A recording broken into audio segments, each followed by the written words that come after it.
Many thanks for staying with us. Well, if you're a woman, this is for you. Of course, for the men who love you. We're discussing mindset strategies and life changing trainings for women. Our guest is Esther Harkins. She's a psychotherapist, an author, and a trainer. Good morning, Esther. Thank you for joining us on the show this morning. Very good morning to you, and thank you so much for having me. My pleasure to be here. Absolutely. So, very quickly, who is a psychotherapist? What do they do? What's your job as a psychotherapist? And why should someone engage the services of a psychotherapist? That's a very loaded question, my friend. As psychotherapist, myself, what I actually do is a person who provides a sounding board for you. So it's not about my role, it's not about the title, it's not about the diploma or the masters that I completed. It's actually about me being present enough, being self-aware enough to hold space for you, my client or my potential client or my family member. It's about creating understanding of how the human mind works, not creating it, but exploring it, because it's about whoever is sat opposite me on that chair. It's about them. It's about what do they need. It's about fine tuning, helping them gain clarity of purpose, having a vision, understanding where my client is and where they want to be. So that, in a nutshell, is psychotherapy and why you should listen to me, I suppose. I will listen to you anytime, any day. All right.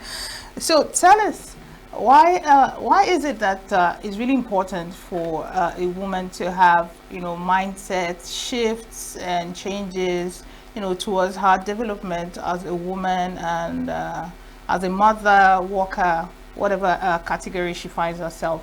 Why is it so important that we have to talk about mindset strategies when it comes to a woman's development?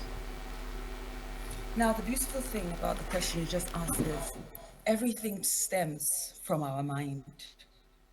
Everything, the way we make our hair, the way we speak, communicate, the way we share, the way we give and receive love is based on what is in your mind, how you've seen and chosen to frame and see whatever it is. So the mind, I would say, is a crucial part of anything, whether it's a business, whether it's a person, whether it's you as a wife, in your role as a wife or a mother, a sister, a daughter. What is in your mind? There's a scripture that says, out of the abundance of the heart, here I will insert the word mind. Every single decision. And when it comes to women, you're a woman, I'm a woman. It's our nature to be nurturers. We are caregivers naturally. If you give a woman a list, she can make from that list, she can make a meal for you. Give her a word, she can make a sentence, can make an essay. You give her just an idea. She has the ability to hold it, like we literally wombed men. We carry it, we encapsulate it, we change it. So women, because we're just naturally giving and naturally sharing, it's so vital. It's so vital now more than ever that we prioritize our mind, our training for the mind, our thinking, have winning mindset strategies, having in our toolkit tools that help us to stay grounded. Because there's a saying, and I know it's a bit cliche, but it says you cannot pour from an empty cup. And I don't mean to be preachy at you, but I'm a woman and I have suffered burnout. Before I even went and did my degree in psychotherapy, did a master's in psychotherapy, I was an expert by experience. I'd been there where I have 4 children, I have one partner, and it's important to say that nowadays, you don't know how many people like that just drawing from you. I have a mother, and at some point I had a dad as well, but he's passed on, sadly. Um, and I was a student, I was also working, and before I knew it, I wasn't looking after me. I wasn't taking care of me. I wasn't prioritizing my self-care. I did not know that the first law of well-being was compassion. I had no compassion for self. And how many women listening to me right now have found themselves in a similar situation? I mean, you tell me, do you feel alive? Are you energized? Are you in nourishing relationships? Are you taking the life by the horns? Are you living your best life? If you're not, please continue to pay attention. And if you are, congratulations. Perhaps there's one or two things you can share with us and we can learn from you. But this, in a nutshell, is my answer to your question, ma'am. I hope I did it justice. And thank you for the question. Oh, you did well, Esther. I can listen to you all day. But when we talk about the mind, it seems as though from your submission is something you work on. It doesn't come uh, it doesn't come pre-made or ready-made. It's something as a woman you have to work on your mindset. So the question is, what are the portals to feeding your mindset? How do you improve on your mindset? Because you do know that with issues, with background experiences, all those tend to impact on your mindset either positively or negatively. So what are these portals and how can you access them towards improving your mindset? To be honest, you've touched on something very vital there. The mind, just imagine your mind as a garden. Imagine your mind as a garden. And if you allow weeds to grow, if you don't give proper attention to sowing the right seeds, you end up with weeds. Whatever good seed was there, whatever was planted might be choked out. So it's something that you tend to as a gardener. Now, every good gardener, what do good gardeners use? What do we have? First of all, we have the soil, which is your mind. The seeds are the different things that you have in place. For example, how many of us own a mobile phone? That's a portal. That's a channel right there for your mind. And how many of us just find ourselves sometimes mindlessly scrolling on social media? That's you feeding your mind. Garbage in, garbage out. How many of us have a television? There's one right behind me right here. That's another portal. When you sit down, what you listen to, the people that you surround yourselves with, the books that you read, the even the food that you eat. There's some food that are high in sugar, and as soon as you eat them, you're just like woo, all over the place, adrenaline, you know, too much potassium, all these things. So we need to be strategic, ladies, when it comes to our mind. And I want to ask you because today is all about you. It's all about you. It's not enough for me to say, oh, I am this, I am that, but how do I impact your life? So you right now, my listener, dear lady, woman, girl, whoever you are, what strategies do you have in place? You know, when you want to see a person, you want to know who a person is, the secret of who you're going to become is hidden in your daily habits. I'll take that again. I'll say that again. The secrets. So when you notice how a person as a child, how do they carry themselves? How do they deal with emotional problems? What vision do they have for themselves? Do they see themselves as, oh, I'm anyhow, I do anyhow. Then you see them act anyhow, behaving anyhow. And the results will be, you got it right, anyhow. What vision do you have for yourself? What vision do you have for yourself? I'm going to ask this over and over again because today I want to share that vision, vision. Close your eyes if you can right now and imagine yourself in the future. But don't imagine yourself with your past mistakes or your past labels. Imagine yourself as you want to be. Imagine yourself, maybe you're stronger, physically, emotionally grounded. Maybe you're financially stable. Imagine how does this feel in your heart? How does it taste in your mind? Is it a taste of satisfaction? Imagine how it feels in your body. What does it look like? So I'm painting a picture for those who are visual, for those who are audio learners, for those who are kinesthetic. What are you doing? If you hold this vision, begin to direct what you spend time on, what your mind, what you're allowed to grow and feed your mind.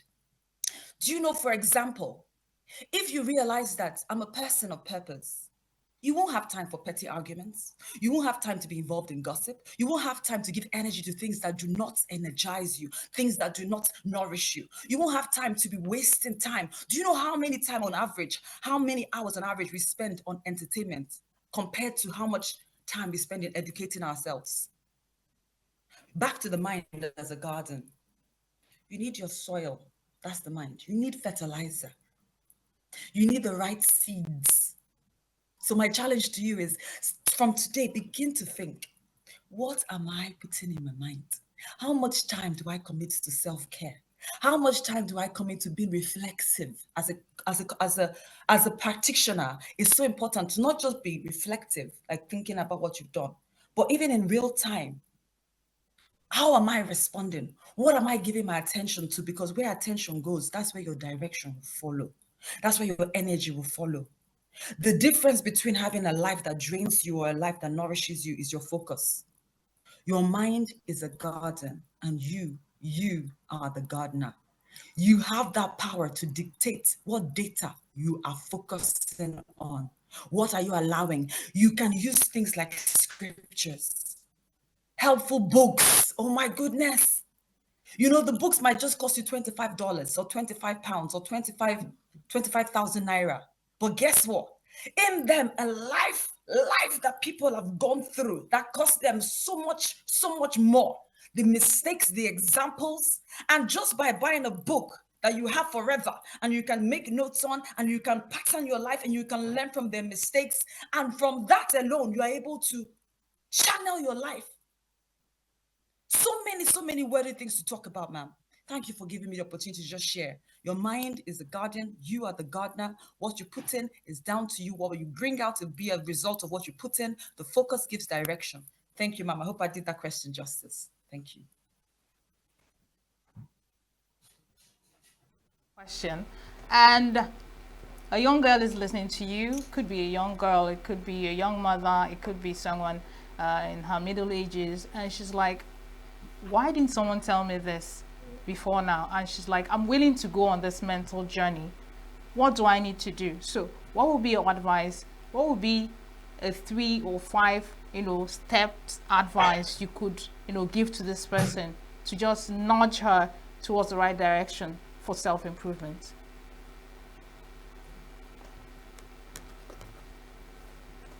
Okay. Thank you so much for that question, Ken. Let's break it down.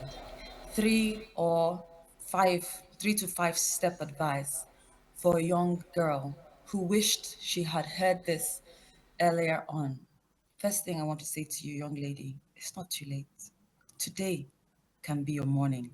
In Africa, we have a proverb, don't we? That whenever you wake up, that's your morning. It could be 40 years old. It could be in the afternoon. It could be in the midnight. It's not too late. Let's first of all establish that. Just hold on to that. There is hope. Hope is what keeps your dream alive. And if you keep your dream alive, it will turn out. It will in turn keep you alive. Hope is what keeps us alive, in my opinion. So 3 or 4, 5 steps. Let's go for it. The first thing, recognize that you're not starting from scratch. You're starting from experience. If you've lived up till now, you already know what works. You already know what didn't work. Let's say you spend a huge amount of time in what didn't work. That's fine. That's a lesson. That's the beauty of it. You have a lesson. It must have cost you thousands of pounds or naira, but you have that under your belt. Now you can move from experience, not from scratch. Number one, okay? You've not wasted time. Number one, you've not wasted time. You have not wasted time. You have not wasted time. You have not wasted time. Step two, start with a vision. Start with a vision. If you or anybody around you has a vision for you, there's things we call self-fulfilling prophecy. Self-fulfilling prophecy. For example, the reason I'm in front of you right now is because of what I've said to myself, is what I've believed about myself. So start with a vision. You're saying, dear Esther, what vision? What are you on about? So a vision is a picture that you paint in your mind, or one that's painted for you, maybe by your parents or people around you. But it's more important that you have a vision that you can own. What is my vision? Why am I on earth? How do I want to be? How do I want to feel? How do I want to be most of the time? You cannot always get it right, okay? But most of the time, what is my predominant desire? Because here's the thing I need to share with you. Your meditations lead to manifestations. What you spend a huge proportion of your time dwelling on, that's what you will become. So when a doctor goes to university, the staff from college, the staff from secondary school, they spend 8 years, some of them up to 8 years, That time, that's what, at the end of the day, I'm a doctor and I'm able to solve A, B, C, D. So, what is your vision? Dear one, get very crystal clear on where do you want to be, who do you want to be. Write it down. That's step number 3. Write it down. Write it down, write it down, write it down. I'll tell you something. 2018, somebody said, at that time I hadn't gone to do my master's in psychotherapy. I hadn't. But because of the way I like to think about things, especially human problems and problems with the heart, emotions, and mental health, I said to myself, I'm a self-proclaimed psychotherapist. I kid you not. I wrote to them, I have it in my email, 2018. I called myself. I wrote it down. Step number 3. I said I'm a self-proclaimed psychotherapist. The reason I said self-proclaimed, like I said, I didn't have the credibility of having put myself through like a 2-year master's course. That was not easy at all. It was I was traveling from, I live in Bradford. I was traveling to Derby every Monday, except 10 times. I had 3 children already. I wasn't driving at the time. I had to get public transport. I had to get on the trains. It wasn't easy. But let me backtrack. I wrote it down in 2018. I'm a self-proclaimed psychotherapist before I put myself through the whole process of becoming an actual psychotherapist. But when the door opened, it opened. The vision was written, it was plain. So please write it down. Write it down. Number 1, there is hope. Number 2, what is my vision? Without vision, you'll be up for anything. Somebody say, oh, today we're smoking. You say, I am smoking. Tomorrow we're traveling. Oh, I'm traveling. Why are you here? What pulls your heart? What calls to you? Write it down. Step number 3. Step number 4, you must get people in your sheep. You know why it's called a relationship? Get people that you can relate to, people of like mind, people who will encourage, motivate you. When I say get people, actually, I mean just look around you. Who always speaks to the greatness within? Who always wants the best for you? When you talk about ideas, they don't say, oh, it's too lofty and shut it down. No, they're not dismissive of your desires and your, listen, they say those there's only those who think they're crazy enough to change the world. These are the people who go ahead to change the world. So dear one, surround yourself with people. Listen, I know lots of trauma, lots of hurts happen with people, through people, but also healing happens in relationships. The reason I'm here today, I'm able to be on here today is because I have mentors. And these mentors have opened my eyes to a number of things. I was able to reach out to one of them. I said, can you give me an opportunity to share? And boom, I'm here in your space, in your house, your room, wherever it is you're listening. It's so possible to grow, but don't do it in isolation. Your mom, your dad, they came together to make you. That ought to tell you that you can't do anything. Everything has to do with people. I'm a person, I'm talking to people. You need the people. Ask the Lord to show you who has He put in your life, on your path. Mentors, coaches, get those people. And last but by no means least, number 5 step, and I think this is the most crucial, is your daily habits. I cannot stress this enough. What do you do on a day-to-day basis? Can I suggest some things for you to add to it? Okay. Physically, you must be working towards a goal. Otherwise, you end up, you know, physically in a place where you don't want to be. I'm talking about your physical health now, okay? Financially, you must be working towards a goal. Relationally, you must be working towards a goal. When it comes to talents, resources, learning and development, you must have a goal. So number 5, prioritize self-care. Prioritize self-care. Today, I've already done 50 squats. Yeah, I found myself a squats challenge. I found an exercise buddy, somebody I can work along with that can keep cheering each other. And I have to do 135 squats, okay? This is what I set for myself. I'm also trying to develop the practice of journaling. It's so cathartic. It's so healing being able to take everything on your head, put it in a book, put it in paper. If you don't want anybody to see it, scrunch it up and throw it in the toilet or in the bin. burn it up, but do that brain dump. Right. Self-care is not selfish. Put it down. Every morning you wake up, what you have not scheduled will never get done. If you have not planned, they say those who fail to plan have planned to fail. You must be intentional with your self-care. Also have protected time, where it's me time. You lock that time, 5 minutes off your phone, off everything. I'm not receiving any calls. I'm not answering anybody. I'm sitting with myself. Oh my goodness.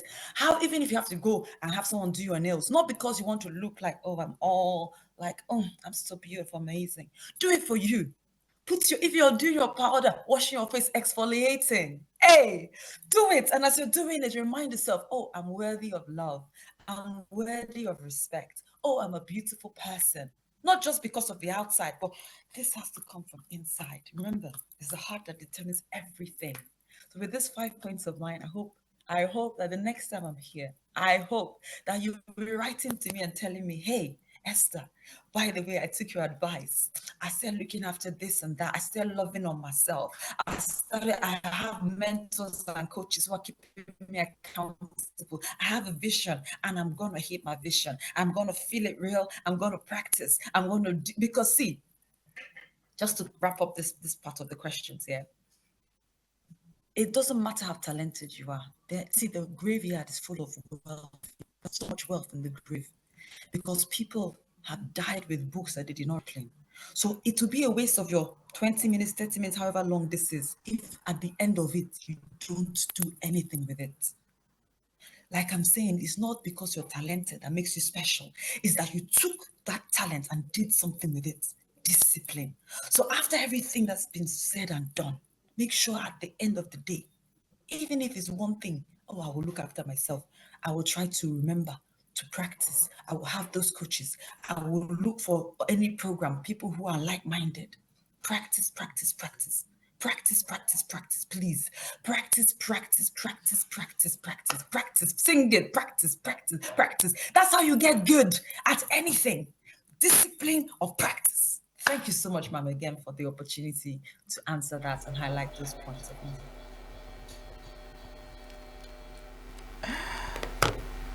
All right. You can tell I'm applauding, right? Thank you so much, Esther. Great, great. Okay, so let's talk about depression, particularly postpartum depression. Nigeria is such that we are not so particular about mental well-being. So you find that most women go through depression, postpartum depression, and it's something that we just gloss over or get over it, or it's just a baby and things like that. And someone is listening to you and probably going through that same challenge. How would you advise the person?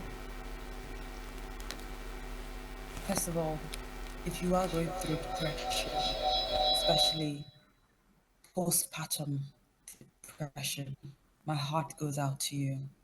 My heart goes out to you. I hope you can genuinely see that I genuinely care, that you're not alone in this. That's the first thing I want to tell you.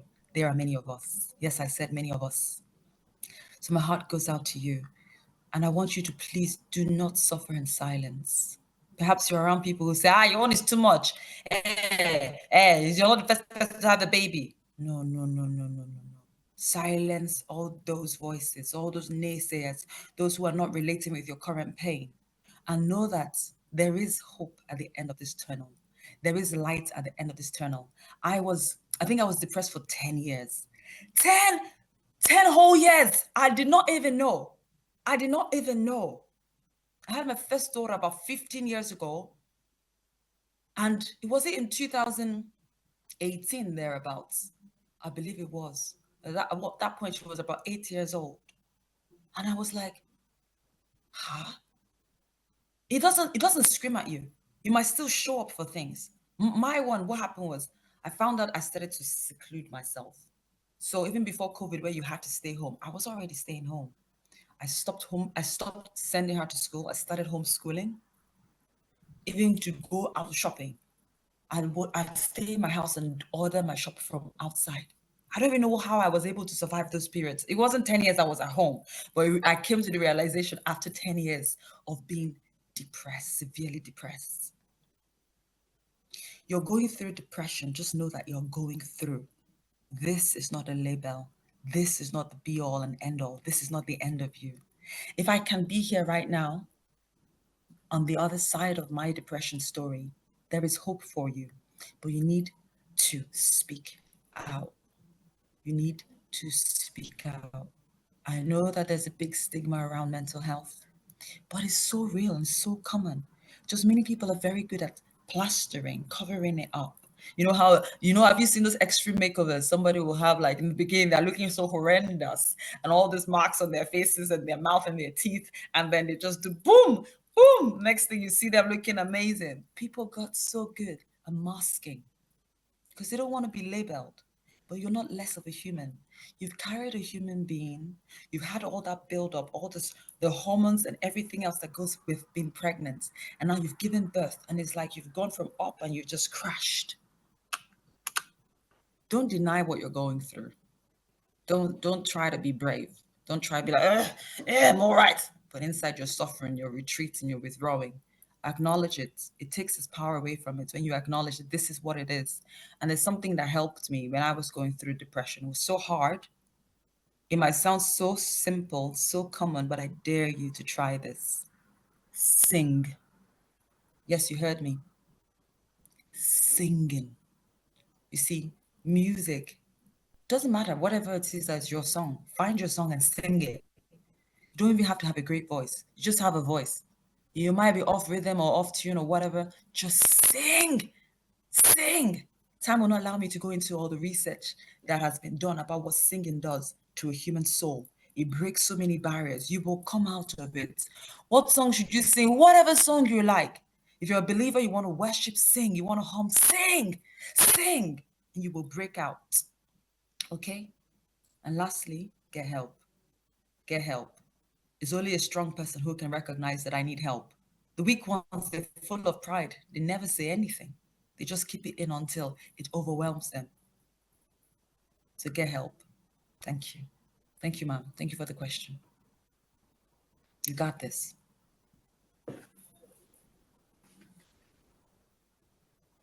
So I have a question. What contributions do you think the society should give in helping this mindset change and life changing trainings for women?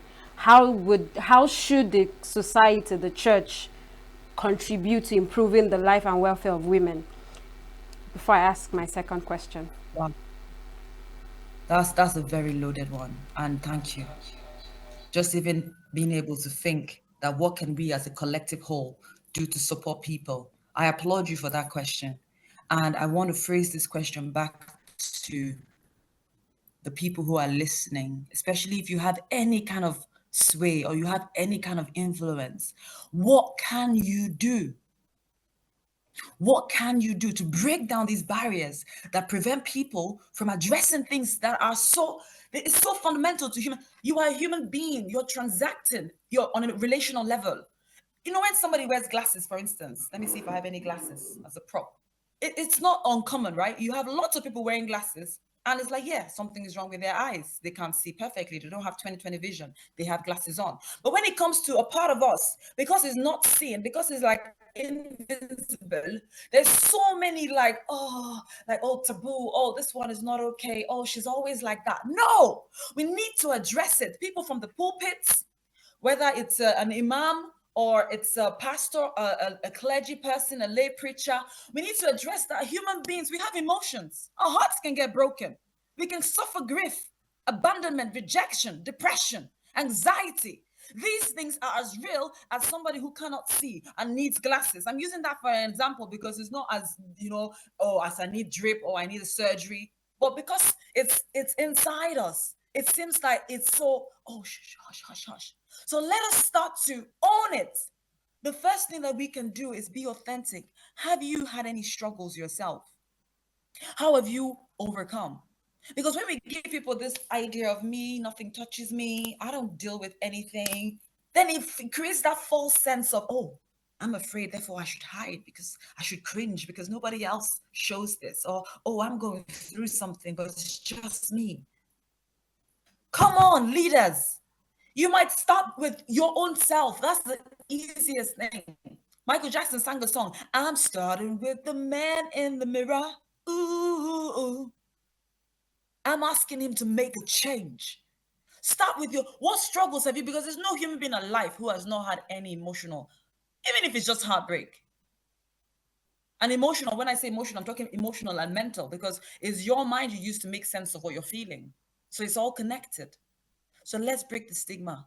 Let's start decent to start. Let's not make it a taboo subject. Let it be something that we happily share. I've gone through this, and this is where I am on the other side. It didn't break me, it made me more compassionate, it made me more sensitive, more empathetic. And then we'll see that people are able to say, yeah, it's all right. It's not a crutch. It's not saying, oh, just you guys should just leave me alone because I'm so depressed and that's my state and that's now my new personality. I'm never changing. No, you can only address what you choose to confront. So the first thing I'd say, just own your own struggles and be vocal with it. Give it some visibility. Make it so that people feel like, oh, if this so and so pastor preacher has overcome this, who am I? It's not uncommon. Whatever you're going through is not uncommon. Every human being is going through some, or they're on their way in or out. Okay, I'll just end there for now and wait for the second question. Thank you. All right, yes, thank you. So earlier you spoke about a young girl who hasn't had the opportunity to learn of these things.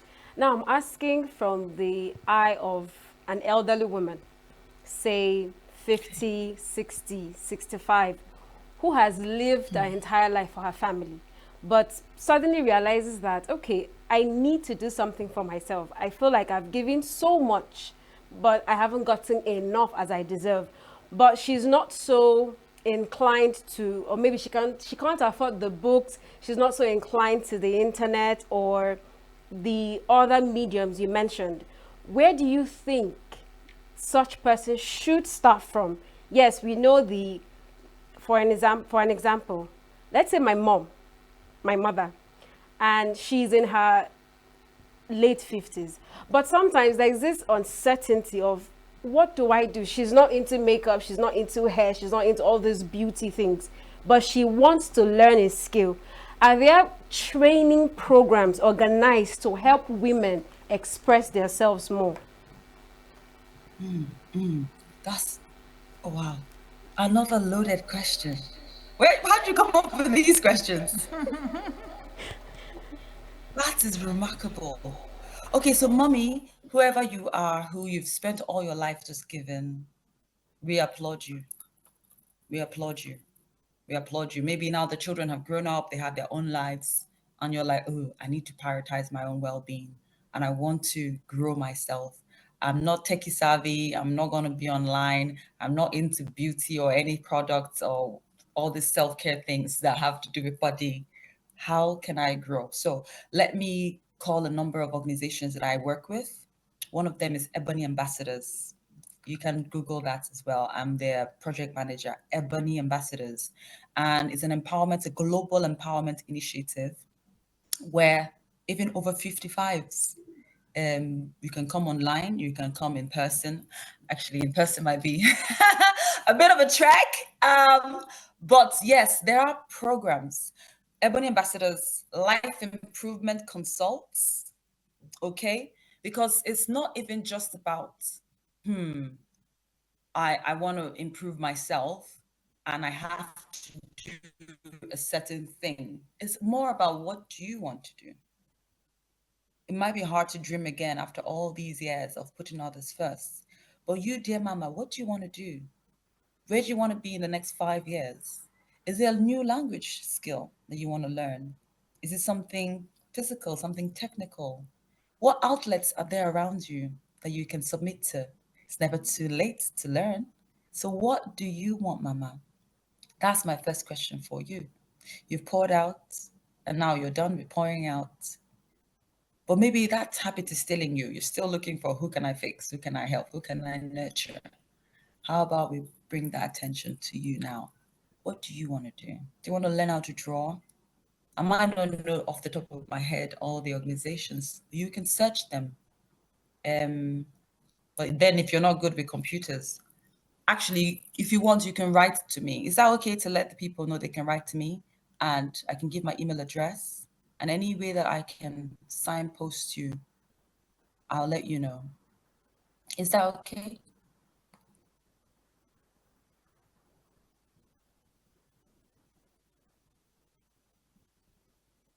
Okay, you did mention issues around stigma. We talked about postpartum depression.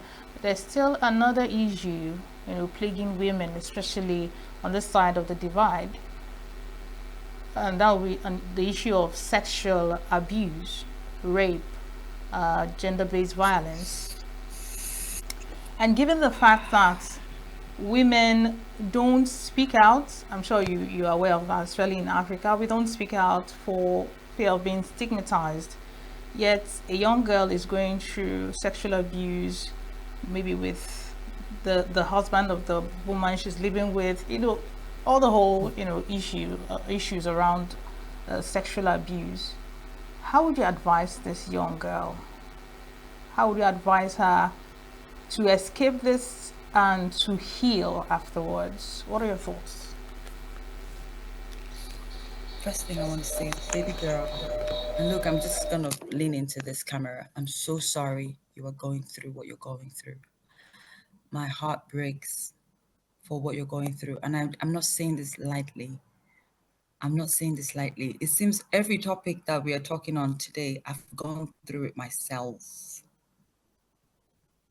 I remember when I went back to the place where it happened, and I literally saw the person who did it. I froze. I was a grown woman when I went back, but I froze. I froze because it was all of that coming back to my body, to my mind. So baby girl, I am so, so sorry that this has happened or is happening to you.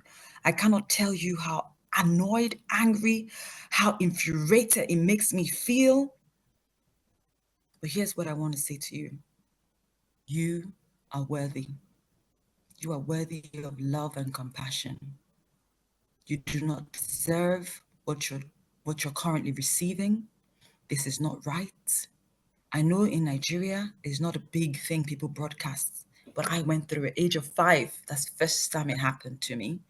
And then subsequently, when I started to go through puberty, it damaged my self-esteem.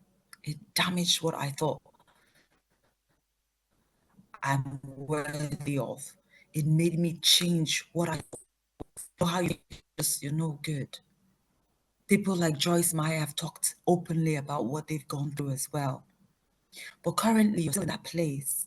I need you to reach out. I need you to reach out. If you don't speak up, no one will take you seriously. And you just carry on in the same place where you don't want to be.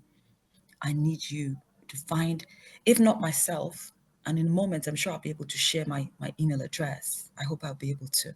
There should be someone trustworthy, whether it's in school, whether it's in church. I know as a little child, all the people just seem like they tower over us and we don't know who to trust and we're so afraid and there's so much trauma and so much heartache because it's an adult who has hurt us so much. But there is hope for you. Listen, there are people that you can talk to. There are people that you can talk to and they will look into helping you. Please speak out. Please speak out. If we don't know what's happening, how can we address it?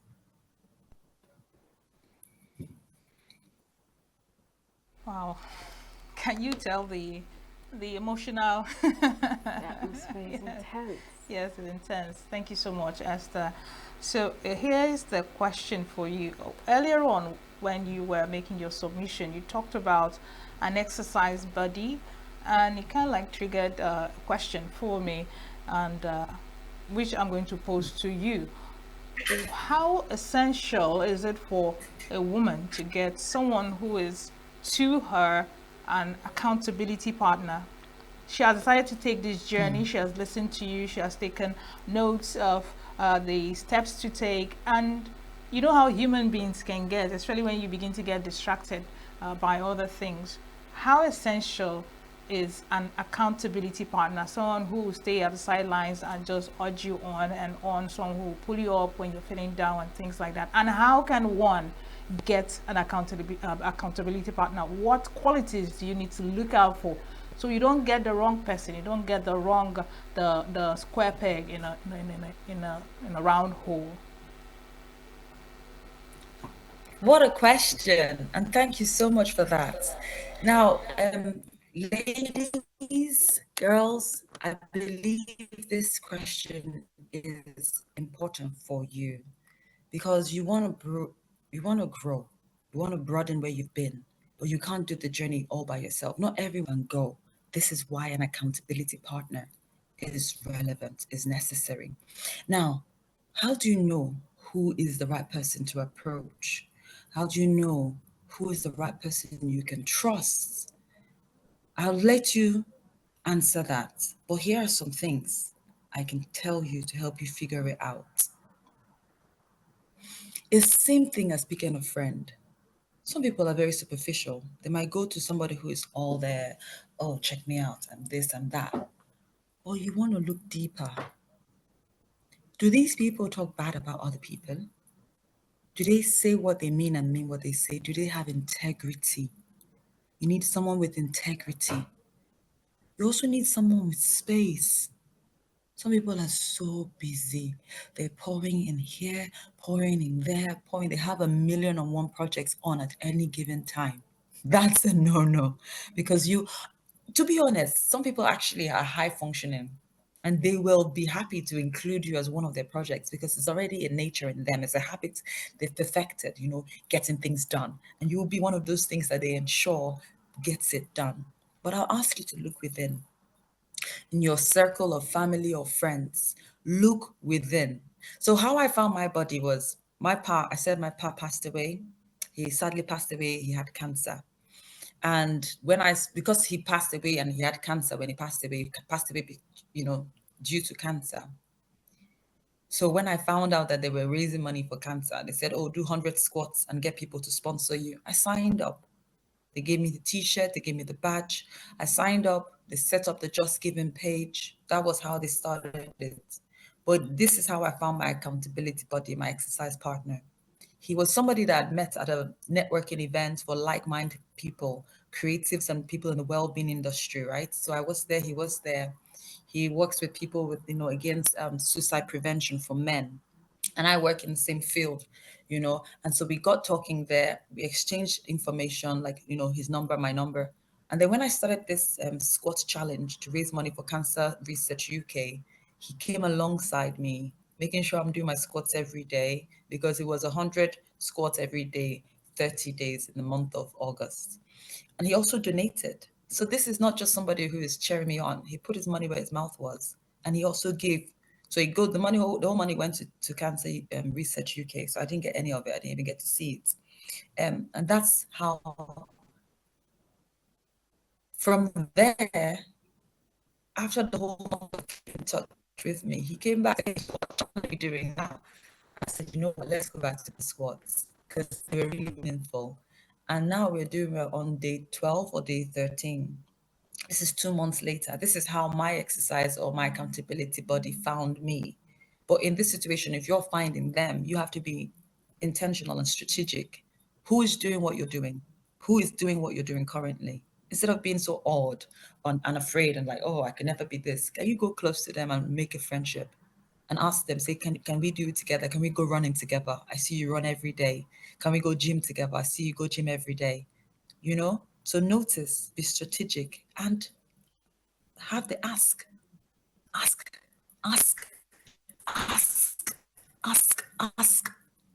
For he who asks shall receive. Okay? Wraps up that question. Let's go back to this lady, this young girl, or this woman who has decided to take on this journey towards self-improvement, self-development, and who has listened to you and she's pumped. And then she wants to know, what other skills do I need to pick up along the way from our discussions, we've been able to pick out being able to prioritize, knowing what to do ahead of others. In my mind, I'm thinking maybe time management, because you're a woman, you're so encumbered. There's family, there's work, there's business, there's charity work and things like that. So what other skills, maybe 2 or 3 more, that a woman should strive to learn to help her on this journey? Wow, this is also very loaded. This is very loaded. I want us to work. I want the women and all of us in studio and myself. Let's walk it together. Let's walk through this.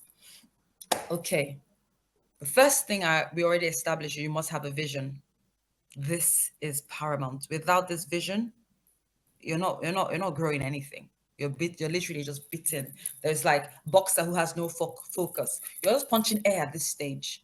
What is the vision? For myself, I say my vision is to be a consultant to nations, a consultant to nations. Hear that? It might seem lofty, but it's doable. There are consultant to nations, are there not? So let's start with my vision, a consultant to nations. What do I do? What do I need to learn? How do I need to apply myself? Wisdom is the application of knowledge, isn't it? To become this person, which I already believe is inside me, but it's like a diamond in the rough. We're going through life, we're going through things, we're framing it, we're defining the edges, we're going through, even when you go through trials, they help you to fine tune your message, fine tune who you are. So start with a vision in mind. What does a consultant to nations look like? And I'm not just saying, oh, they have their hairs immaculate, they have a rock solid content and a wow packaging. All this is important.